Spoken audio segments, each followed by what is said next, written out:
Yes, what's going on, people? Today I'm going to be speaking about my brother, which is it's a very sensitive subject, and I hold him very close to my heart. My brother is 22 months younger than me.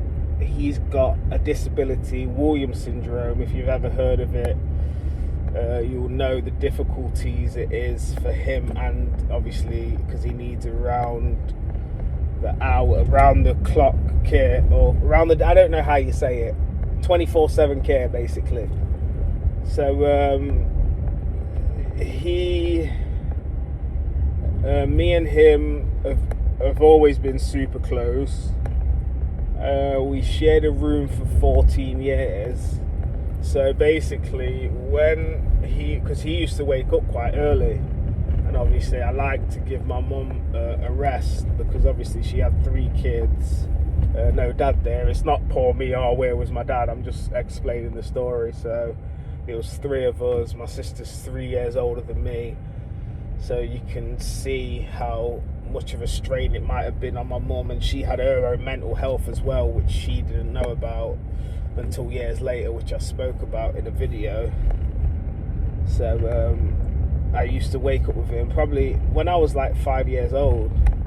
I used to wake up with him, give him his breakfast, obviously shower him, whatever, because he needs help going to the toilet, he needs help with showering, and but he is the sweetest human being ever. He hasn't got a bad bone in his body. He doesn't like confrontation. He's a very sweet boy. But as I've got older, I've realised how much of a strain it might have had on me, even though I wouldn't change it, because that's my brother and I love him dearly, and I would never not help my mum. But when I think about being 5 and taking on the responsibility of what my dad should have been doing, I think to myself, how hard was it actually on my mental health? But what can you do? Like, I wasn't not gonna care for my brother.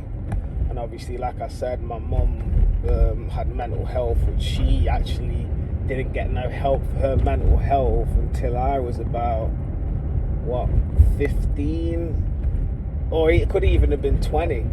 I'm not actually sure about the dates. So obviously there was 3 of us. My mum was very stressed. If I think back to it, my mum was very stressed. She never took out her stress on my brother, because, like I said, he doesn't like aggression or anything. He always needed care. He always needed a top care, and obviously he was so close to me and my mum. He was close to my sister, but he was more close to me because he stayed in my room. I think he's got the learning capability of like a 6-year-old even now, so he still needs 24/7 care. He's actually moved into a residential place because he wanted to move into the residential place, because when COVID happened, his day centre that he went to got shut down. So he was very he was actually getting very, very upset in COVID, which wasn't nice to see for me and my mum, because at that particular time my sister already moved out, so me and my mum had to deal with that. So now he's in the residential place, not because my mum wanted to, he actually chose to, which has been a brilliant thing for him, because he's got like a sense of community, because there's loads of people there with different disabilities, so he feels good. But basically, my brother, I can remember one time, and these are just random thoughts that are coming with me, so bear with me. I can remember one time my brother got upset because he said to me, brother or mum, I think he was speaking to both of us. He was like, "Oh, I wish I was normal. I wish I had a normal life." So he actually understands that he's different, and it wasn't very nice. It wasn't very nice to see.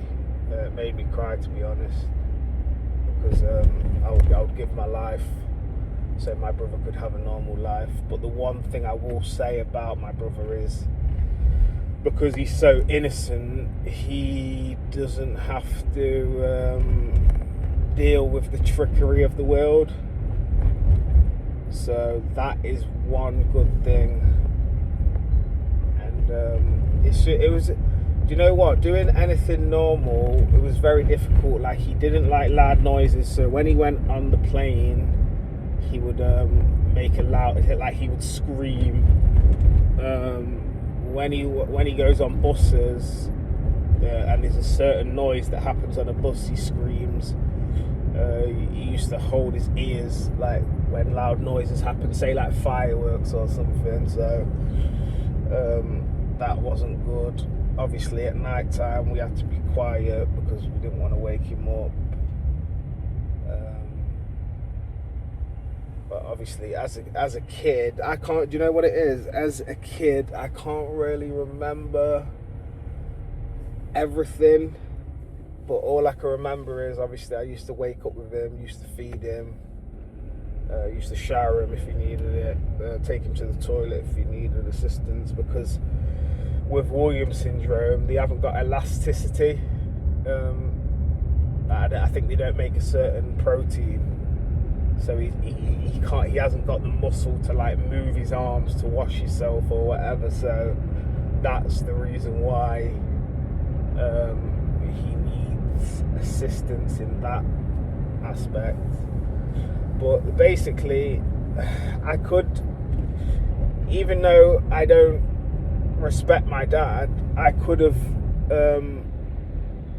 not respected it, but I could have basically belied him not being there for me and my sister, even though he should have been. But the fact that he wasn't there for my little brother that needed basically assistance of a baby, like basically needed the care, like my daughter now is the level of care that he needed. So the fact that my dad wasn't there, that is unforgivable. But like I say, it's never poor me. It's never, oh yeah, feel sorry for me. I'm just explaining what it was like growing up with a brother that was disabled. And also, as he got older, he wouldn't really want me to like wash him or take him to the toilet, because he knew that me and him was kind of the same age. So it was like, I think near the end, like near his, like later on in life, I think he was like embarrassed, kind of thing. He didn't want his brother to do it. Obviously, when I needed to do it, say if my mum was out or whatever, my mum was ill, I would always do it. But I could tell that he didn't want me to do it. And basically, I'm gonna end it like this: like, we all have bad days and we all wish things was better, but at the end of the day, my brother can't even shower himself. Obviously he needs help with the toilet. So when you think that your life is